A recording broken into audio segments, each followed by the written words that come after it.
Hey guys, Ashley here. Welcome to the next episode of Ashley's Digital China. Today we're going to talk about the 5 emerging consumer groups in China that you need to know about. Well, China is a huge market. A lot of companies, despite the economic challenges, are trying to break in or expand their market share in the country. But it is becoming more and more complex because of the domestic competition, because of the changing taste of the consumers as well. And that is why it is so important to stay on top of China's demographics and their preferences and consumer group scenarios and journeys, of course.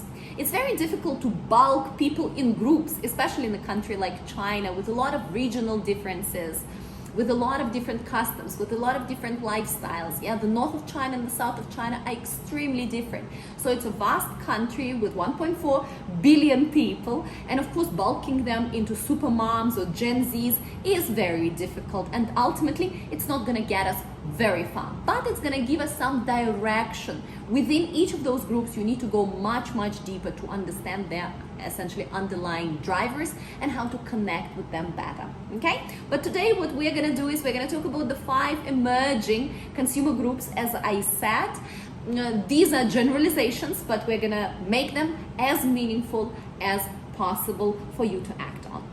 The first group that we are covering is Generation Alpha. So who are they? According to latest statistics, there are approximately 253 million Chinese Gen Alphas in 2020. And these are the people born starting from 2010. From 2010 up until today, that's our Gen Alpha. They are, just like the previous generation, very likely going to be the only child in their family. And that is why they are naturally born with a little bit of this loneliness and desire to connect with others. Watching short videos is at the top of their list of online activities because they see it as the key way to connect and understand the world. Very important. Gen Alpha has higher standards also when it comes to content and services. This is due to the advanced development of artificial intelligence, algorithms, and other tech. So essentially they are digital natives. They want personalized content, and as said, they have very high standards for themselves, for the content, and for this world. So how do we appeal to Generation Alpha, given that most of them do not yet have the money to spend on their own and parents are making a lot of decisions for them at this moment? Well, first of all, what we are seeing is that the parents are willing to listen to their children. This generation of parents are willing to listen to the children. So children's opinions count.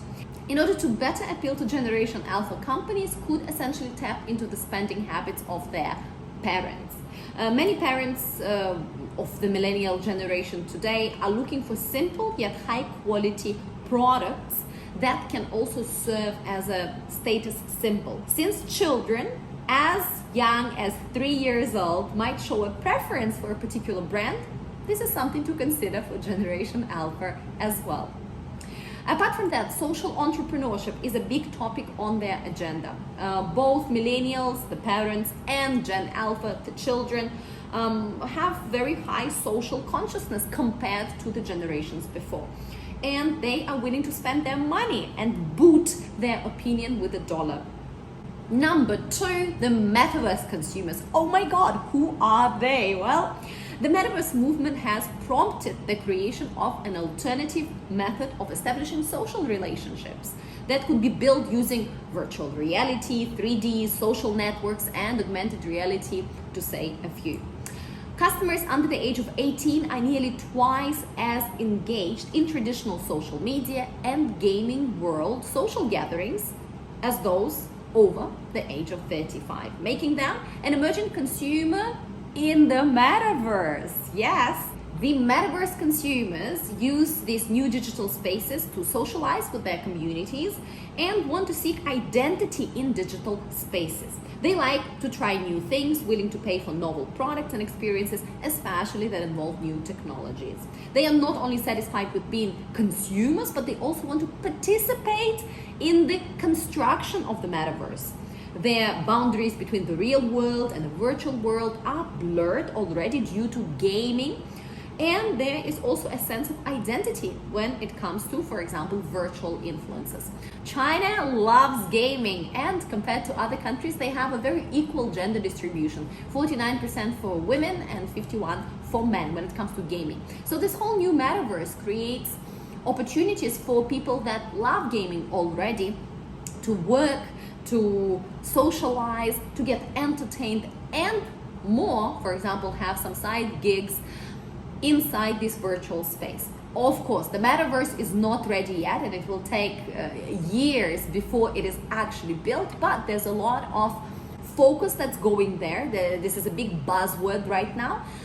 There's also a lot of government funding and government direction in China that is going into this digital, virtual, new reality direction. So China is planning to be #1 country in the world with the best R&D, with the best soft and hardware when it comes to this whole metaverse. A couple of cities such as Shanghai, they have put building the metaverse, right, and building, let's say, enterprises that support the development in their plan for the next 5 years. Already today we have multiple cities in China that are working on their virtual clones. Yes, you clone the city one by one. So it's very interesting and exciting, but what we need to understand is that today there's a lot of consumers in China that are willing to have virtual work, play, and purchases. So how to connect better with this group? Well, one way could be using virtual influencers. They can provide essentially a professional and personalized consulting for your products or services. A couple of banks in China, for example, have already implemented those smart consultants inside their apps, where the recommendations are personalized yet very interactive. The virtual influencers can also run your company's live streams, of course, 24/7 if needed on some platforms. Besides that, there's a lot of movement right now in the NFT space, and for instance, Alibaba has launched NFTs and virtual influencers to enhance consumers' awareness and purchasing desire for products. Virtual influencers are serving on IP branding and events on the platform side, and on the merchant side as well, who often serve as shopkeepers, models, live streaming hosts for products. Such marketing methods have greatly increased consumers' identity and interactive experience, further consolidated Alibaba's traffic advantage. Number 3, the pet lovers. Yes, you know them. China is, for the past couple of years, undergoing the pet boom. Pet lovers are increasing in numbers in China, with the number of people who own a dog or a cat reaching 68 million in 2021. There have been a fundamental shift in the way pet owners perceive their pets and their underlying need of pet consumption. For pet owners, dogs and cats have moved from the practical nature of catching the mice, of course, right, like back in the day in the village, to being a companion or even a fur baby. This is the transformation that we've also seen in many other developed countries over the years. For pet lovers in China, 85% of them consider their pets a family and 8.5% as friends. A further 55% of pet owners see their pets as children. The number of dog lovers is growing steadily, and the number of cat lovers is growing rapidly in 2022.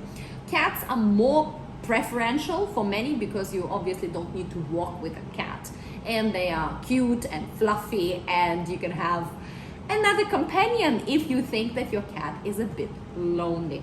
Some predict that the number of pets in China will reach 220 million in 2022 alone. In fact, the number of cats has overtaken dogs in becoming the most kept pet also in 2022.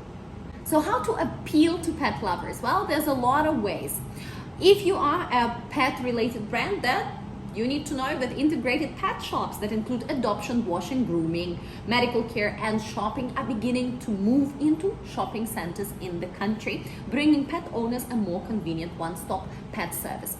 If you are not in the pet-related business, then using cute animals as your logo, as your promoters can also be a way to connect with them. At the same time, you can always do donations to relevant organizations and do co-promotion with pet-related brands. Number 4, the young and health conscious. There has been a growing number of young people who have begun to become conscious about their health. And of course, the pandemic has pushed that trend even further. Anxiety about health problems from aging is not new among the post-90s, and the post-90s aged between 26 to 30 have become the real mainstay of the healthcare, with over 70% of post-90s and post-2000s young people treating health as the most important thing, promoting a growing trend in health consumption.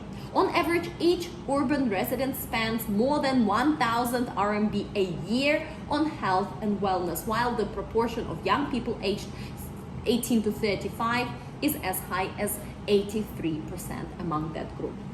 The key to the popularity of various health products is the emotional value they bring to young people, addressing their anxiety about aging and fading health.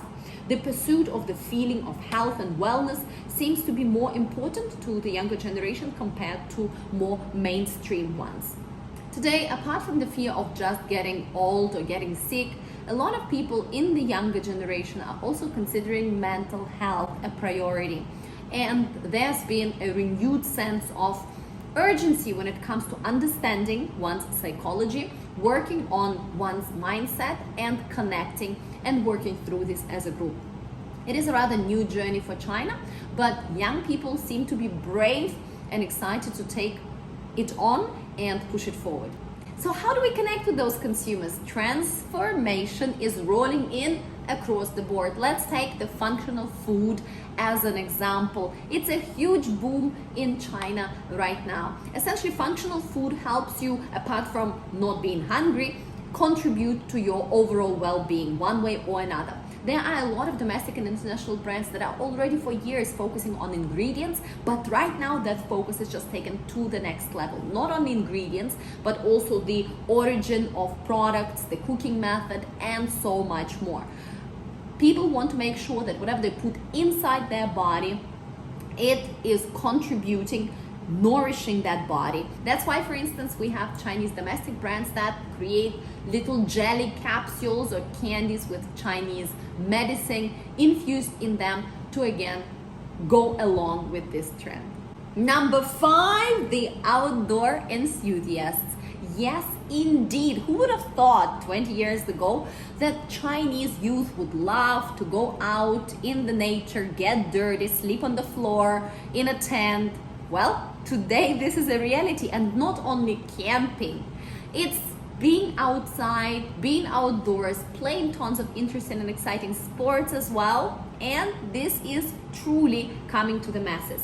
From the camping boom at the beginning of this year to the equally popular surfboarding and ultimate frisbee and paddleboarding in the last couple of months, these niche sports are becoming mainstream in the country. Search data for ultimate frisbee and camping has increased by 556% and 1,800% respectively compared to August 2021. Think about that increase. Data during the 618 shopping festival saw a 662% year-on-year increase in sales for sporting and outdoor products. The increase in sales of various outdoor equipment is not only due to the budding outdoor enthusiasts, but it also has something to do with obviously elderly sports enthusiasts and other people generally looking after their health. Whether it is camping, frisbee, or paddleboarding, these are not just simple outdoor activities, but also carry key factor of socializing, being fit, being together with people, and this desire to connect with nature that was specifically pushed by the pandemic. So sports enthusiasts are definitely here to stay, and their go-to platform, if you're talking about connecting with them, is very often Xiaohongshu or Red. As an app, Red has played an important role in promoting those outdoor activities and making them popular these years. As a sharing and seeding platform, Xiaohongshu encourages users to upload a lot of, for example, outdoor tips, product and service reviews, and other content through an aggressive content operating strategy. The multi-layered, rich, and practical content fully meets users' need for outdoor information. Then, when it comes to, for example, camping, Xiaohongshu has become the preferred platform for consumers to obtain information full stop.